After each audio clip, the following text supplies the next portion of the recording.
Fairy tales and comic books are two very different forms of fiction that somehow keep running into each other. No matter how far you go, you'll eventually witness the clash.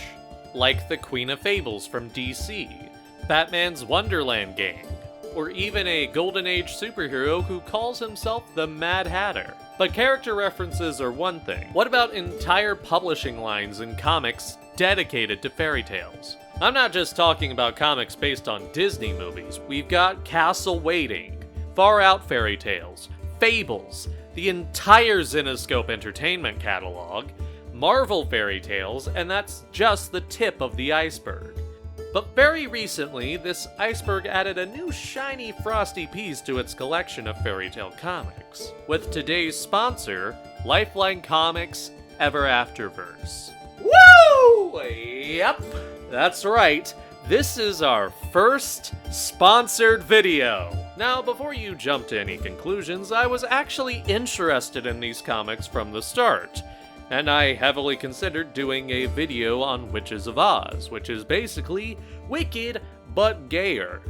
Then randomly, I saw this post on Blue Sky and threw my hat in the ring. I made it clear what I do here and that they might not be interested in how I approach things. But they were interested, and so here we are. I was going to read these books anyways, but now I can do it, but sponsored. Cool? Cool. Now let's dive into the EverAfterverse and Lifeline Comics. Once upon a time, there were two comic series. Their respective co-creators, Kat Kalamia and Phil Falco, had their comics live far, far away from each other until the fateful day where these comics' trails converged. A crossover felt natural for the pair, and this collaboration spawned a publishing company, Lifeline Comics. There, they would publish their respective series and start some new ones, like Slice of Life, Hairology, and Rainbow Canvas. All very queer comics. But that crossover had the two hooked on doing another crossover shared universe series. However, they decided to go even bigger this time. A publishing line set in a new universe, the EverAfterverse. Now, before we go deeper down the rabbit hole, I'm going to need to put a tiny warning here. These are not safe for work comics, as in they can get quite spicy. However, it's not the entire book's identity. Sure, you will see people bang, but that will be followed up quickly by an action set piece or character drama. All those pieces are shown off very well in the first series, Beast and Snow, written by Lifeline's founders and drawn by Dorilys Giacchetto. Also, I must bring up Letter Squid's lettering, who does the lettering for this entire publishing line. I don't think I've seen anything like their lettering style, where the lettering isn't afraid of breaking the format of a speech bubble, plus convey the exact feeling a character is feeling with hyper-stylized words. It's really creative. This series presents the core of a lot of what we're getting in the EverAfterverse, with one of my favorite tropes in fairy tale adaptations: serious re-examination of fairy tale characters.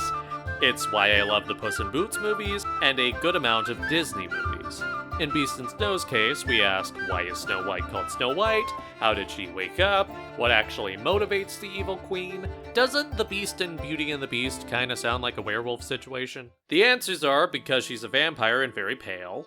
She woke up through vampire blood. That's a spoiler, but it's actually really good motivation. And yes, it definitely sounds like a werewolf. Speaking of, we can get rid of the "and" in Beauty and the Beast, because Beauty is the Beast. She gets all of the angst and loneliness of beasthood that her other half had in the original story. But he doesn't exist here. Instead, she gets a vampire princess who tries to kill her. They make up, and make out, and some other stuff too. I was surprised to actually like Snow White's story here. Not to say I didn't have faith in the comic after reading Slice of Life, but I just never clicked with Snow White. The Disney film I never really liked, outside of the importance of it historically. I liked Mirror Mirror, fine enough, and I do remember liking Snow White from Fables and Zenescope. But I was never jumping for Snow White, especially when there's Sleeping Beauty and my favorite princess, Cinderella. But her reinterpretation here makes a lot of sense, especially her bitterness after her resurrection. And when she sees someone who has it just as bad or arguably even worse, it melts her cold heart into the kind girl she used to be. The story of Snow and Belle in this comic is about once good people who cared a lot about others around them learning to give a shit again. But it's not being different for the sake of, hell yeah, fuck Disney movies, man, I'm unique and controversial. It's actually interested in telling their own story by building off stories we already know, and this stretches out to the rest of the EverAfterverse. In fact, there are some connections to the other series in EverAfterverse. Especially at the end, but I won't spoil that. The most direct tie is with Briarwood, the neighboring country of the Evil Queen's kingdom, Hellbore, and the same country that the Evil Queen is at war with. Briarwood is explored in the series Nightmare in Wonderland, drawn by Rina Mata, where we reveal its ruler Bianca, aka Sleeping Beauty. Bianca isn't doing very well. In fact, she hasn't been doing well since that night with her ex changed her life. A dangerous prophecy was revealed to her. Her parents would be assassinated, she would take their place, an endless war would break out between the neighboring kingdoms, and she would fall into an eternal slumber on her 25th birthday. All parts, except the last, have played out to perfection. In her pain and fear of her mortality, she has become tightly wound and closed off, calculating every day to the second for maximum efficiency. The efficiency closed off her childhood best friend, and now ex-girlfriend, Alice. Alice came into the world alone, until Bianca joined her game of Wonderland. They grew closer over the years until they fell in love. After the prophecy came, though, Alice was left abandoned once more.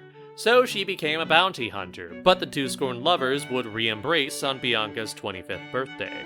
The spell would take its toll, though.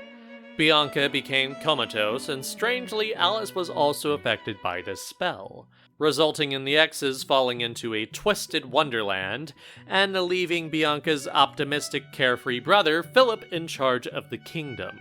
The comic is a little slower than Beast and Snow, but it's focusing on more characters and situations, splitting the narrative between political intrigue and gluing a broken relationship back together, and, of course, some spice. But good luck getting in the mood when this shit happens.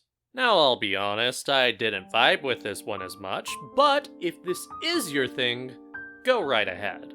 Let's transfer to something I do vibe with. From Wonderland to the wonderful land of Oz in The Witches of Oz. Roberta Ingranata joins the team, and oh my god, is her art incredible. First-time Lifeline artist, but she's worked on comics from Zenescope, Marvel, Doctor Who, and Witchblade. Now, unfortunately, Roberta does leave after issue 2, but Michaela Cassiator is no slouch either. She's worked on several independent projects and even Disney comics. The series follows Glinda the Good Witch as Oz is falling apart. People are scared at what's becoming of the magical land, and Glinda wants to fix it. But the people, including Dorothy's friends, want to burn her. So she enlists the help of Margot, the Wicked Witch of the West, to get Dorothy back to Oz to fix everything. But let's call this what it is. What do you mean, if? I mean, you lied to me. You don't have a fucking clue if they can help me fix things, do you? No, I mean... No! Fuck! Fuck! I didn't lie! You lied! No, I made an educated wish! Glinda is a hopeful liar, an optimist who does lie, but not out of malice, but because she believes things have to go right. They have to end up well. While Margot is a cynic, she can't help but be wrapped up in the comfort of Glinda's optimism and hope. Glinda gives her something to believe in. Some people may think that she's falling for lies or a pretty face, but Margot's had everything ripped away from her before. Actually being given a reason to go on and change things makes her want to fight to her last breath for it, and for Glinda. Glinda can show her things that are beautiful, but Glinda's lies aren't always an empty box wrapped in hope. Sometimes these lies are to cover her own sins, which I can't get too much into without spoiling things, but they get uglier and uglier. All of these are sexy comics, but more importantly, they are character pieces. When Kat and I first met, one of the first things we bonded over is how much we love, like, character stories, particularly, like, supporting character stories. We love the crazy trajectory of a character can take, and, you know, that's always the first place we start when we tell a story. It's like, all right, what's our character? What's the journey they're going to go on? And then what's all the stuff around that, whether it's slice of life, realistic, or completely off-the-wall fantasy. If you like what you've heard today, check out these comics at lifelinecomics.com and pick yourself up some copies. They also have other queer fairy tale comics like Ozma the Trans Witch of Oz, Little Mermaid and the Pirate Queen, and this summer they're launching a Kickstarter for the EverAfterverse crossover, Fairy Tale Wars, where characters from Witches of Oz, Beast and Snow, and Nightmare in Wonderland will be colliding. Now go read and support some indie, gay, spicy comics.